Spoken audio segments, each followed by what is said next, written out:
اعوذ باللہ من الشیطان الرجیم بسم اللہ الرحمن الرحیم۔ عزیز طلباء، السلام علیکم ورحمۃ اللہ وبرکاتہ۔ آج ہم DAE تھرڈ ایئر کی اسلامیات کا لیکچر نمبر 4 سٹارٹ کرنے جا رہے ہیں، جو سورہ بقرہ کی آیت نمبر 286 کا آخری حصہ ہے۔ فَانْصُرْنَا عَلَى الْقَوْمِ الْكَافِرِينَ کا ترجمہ اور تشریح ہے۔ فَانْصُرْنَا پس تو ہماری نصرت فرما، پس تو ہماری مدد فرما، عَلَى پر یا کے مقابلے میں، قوم کافرین کافر، پس تو ہماری کافروں کے مقابلے میں ہماری مدد فرما۔ کافر قوم سے کیا مراد ہے؟ اس میں علماء فرماتے ہیں کہ جو انسان کا نفس امارہ ہے، برائی پر اکسانے والا نفس، وہ بھی قوم کافر میں آتا ہے۔ سب سے پہلے سیکھنا پڑے گا کہ نفس کی اقسام کون کون سی ہیں۔ نفس کے 3 اقسام ہیں، ایک ہے نفس لوامہ، دوسرا ہے نفس امارہ، اور تیسرا ہے نفس مطمئنہ۔ نفس لوامہ کون سا؟ وہ نفس جب کوئی انسان کوئی گناہ کرتا ہے تو اس کے اندر ایک برائی کے وقت ایک خدشہ اور ایک ڈر سا لگا رہتا ہے، وہ انسان کا نفس اس پر ملامت کر رہا ہوتا ہے کہ ایسا نہ کر۔ جیسے حدیث کا مفہوم ہے کہ جب زانی زنا کرتا ہے تو اس کا ایمان رخصت ہو کے اس کے سر کے اوپر منڈلاتا رہتا ہے اور اس سے کہتا ہے ایسا نہ کر، ایسا نہ کر۔ جب وہ اپنے عمل سے فارغ ہو جاتا ہے تو اس کا ایمان رخصت ہو جاتا ہے، بظاہر تو وہ کلمہ گو رہتا ہے لیکن اندر سے اس کا ایمان رخصت ہو جاتا ہے۔ اب یہ جو چیز کہتے ہیں نا ایسا نہ کر، ایسا، یہ ملامت جو ہو رہی ہے، یہ کیا ہے؟ انسان کا نفس لوامہ ہے جو اس کو برائی پر منع کر رہا ہوتا ہے کہ ایسا نہ کر۔ چوری کے وقت چور کو جو کھٹکا اور جو دل آواز لگا رہا ہوتا ہے ایسا نہ کر، یہ کیا ہے؟ اس کا نفس لوامہ ہے۔ جھوٹ کے وقت ایک دل کے اندر جو غبار سا پیدا ہوتا ہے، وہ نفس لوامہ کی طرف سے اٹھتا ہے کہ بھائی یہ کام نہیں کرنا چاہیے، کیونکہ انسان کی جو روح اور انسان کا جو نفس اللہ نے بنایا تھا وہ فطرت سلیمہ کے اوپر اللہ نے بنایا تھا۔ جب وہ میلا ہو رہا ہوتا ہے تو وہ شور شروع کر دیتا ہے کہ میرے ساتھ ایسا نہ کر۔ دوسرا ہے نفس امارہ، جو برائی کے اوپر اکساتا رہتا ہے۔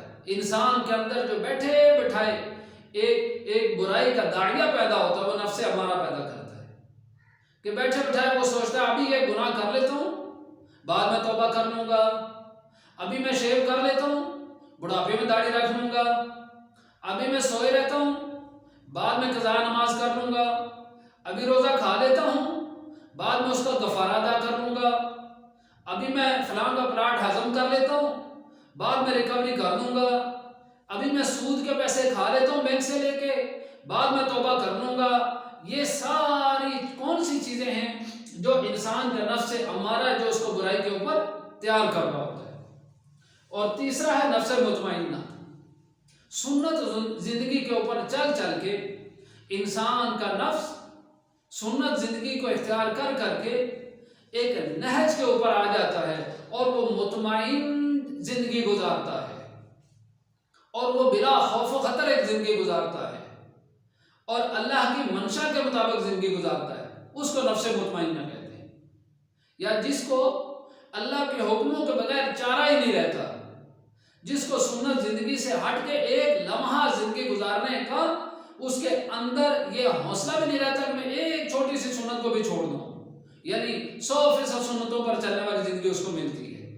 جیسے حضرت مولانا شبلی نعمانی رحمۃ اللہ علیہ کے بارے میں مشہور ہے کہ جب فوت ہونے لگے تو اپنے شاگردوں سے کہنے لگے کہ میرا وضو کرا دیں، بیماری میں تھے، شاگردوں نے بڑی مشکل سے وضو کرایا۔ جب وضو کر چکے تو کہنے لگے دوبارہ وضو تازہ کراؤ۔ شاگردوں نے پوچھا استاد جی بڑی مشکل سے پہلی دفعہ وضو ہوا، آپ دوبارہ کیوں کہنے کا کہہ رہے ہیں؟ دوبارہ کیسے ہم کریں؟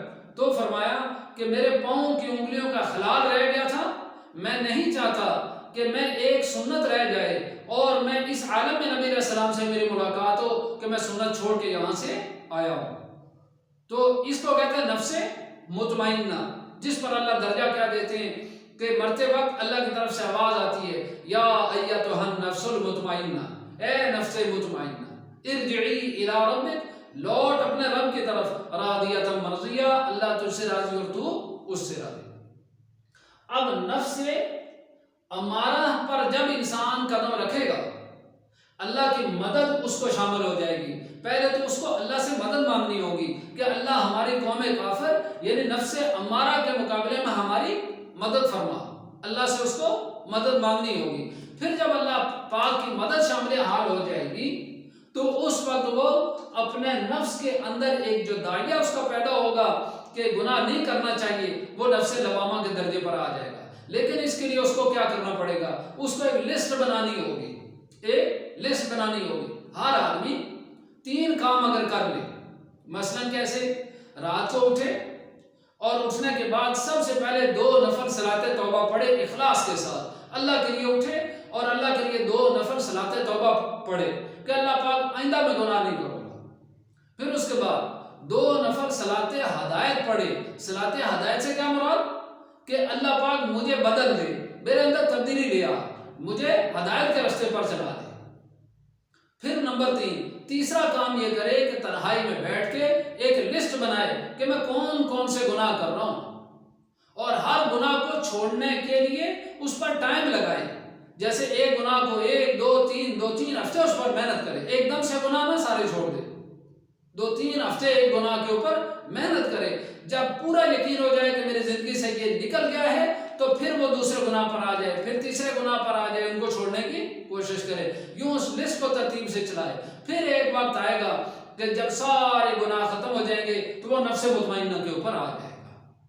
اب یہ انسان نے دعا کی فانصرنا علی القوم الکافرین، اے اللہ ہماری قوم کافر کے مقابلے میں ہماری مدد فرما۔ ایک تو یہ ہوا ہمارے نفس کے مقابلے میں ہماری مدد فرما، یعنی گناہ چھوڑنے میں ہماری مدد فرما۔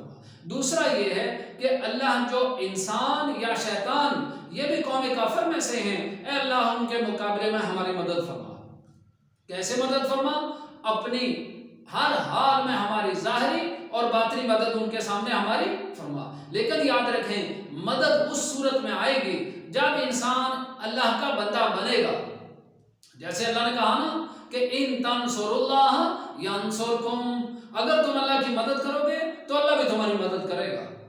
یعنی کیسے؟ جگہ جگہ اللہ نے کہا فبشر عبادی، میرے بندوں کو خوشخبری سنا دو، یا جیسے کہا کہ اللہ کے بندوں کی کیسی صفت ہے کہ وہ اللہ کے بندے، سب سے پہلے اللہ کا بندہ بننا پڑے گا، سب سے پہلے ایمان پر، جیسے کہا بشر المؤمنین، خوشخبری ہے ایمان والوں کے لیے، ایمان والا اور اللہ کا بندہ بننا پڑے گا، تب اللہ کی مدد اس کے شامل حال آئے گی۔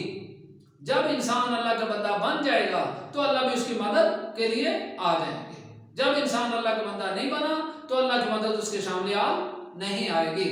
جیسے کسی نے کہا تھا کہ فضائے بدر پیدا کر اگر زندوں میں ہے تو، آج بھی فرشتے وہی ہیں جو غزوہ بدر کے وقت تھے، آج بھی اللہ پاک وہی ہے جو غزوہ بدر کے وقت تھا۔ انسان میں تبدیلی آ چکی ہے۔ جب اگر انسان ویسا بننے کی کوشش شروع کر دے جیسے غزوہ بدر والے صحابہ تھے، جیسے نبی علیہ السلام کے اندر والی صفات تھی، تو اللہ پاک اس کی مدد کے لیے فرشتوں کو آج بھی بھیج دیں گے۔